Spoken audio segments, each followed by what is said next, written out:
Hey parents, this one is less of a tip and more of a something to think about and notice in ourselves. You have probably heard me say dozens of times at this point that one of the best ways to raise kids and teens who can do hard things is for the grown-ups to get comfortable with their kids' discomfort. It takes the ability to sit in discomfort in order to gain the skills to do hard things, right? When a child is learning to swim and they are nervous about the water, no, you don't throw them in the deep end, but you do help them ease their way in, because if you keep them away from that water for the rest of their lives, they will never learn how to swim. So that discomfort is about helping them understand that feeling that temporary sense of nervousness does not prevent them from having the strength to do those hard things. But here's the interesting piece. We talk a lot about helping kids get comfortable with discomfort.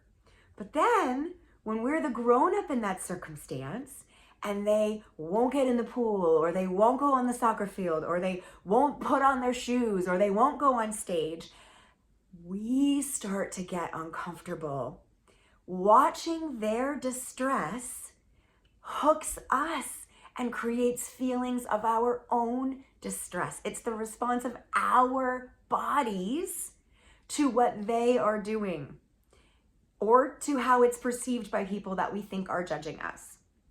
So when we feel ourselves getting to the point where we're like, just get in the pool, just go in the, just put on your shoes, that's us having the same kind of grown-up freak out that the kids are having when they are saying, I don't want to get in the pool. It's exactly the same thing. So getting comfortable with their discomfort is actually less about being able to watch their distress and remind yourself that their temporary distress, within reason, has a long-term supportive impact on their ability to do hard things. And it's more about us not losing it when we feel that discomfort. And I know it's a little bit convoluted. This is why it's not really a tip so much as something to think about. But next time you're in a situation where your kid is freaking out about something and you start to feel yourself freak out about it, this happens a lot when you're holding a boundary, right? You've set a boundary, a rule, something that you won't allow your child to do, and they're really, really mad about it.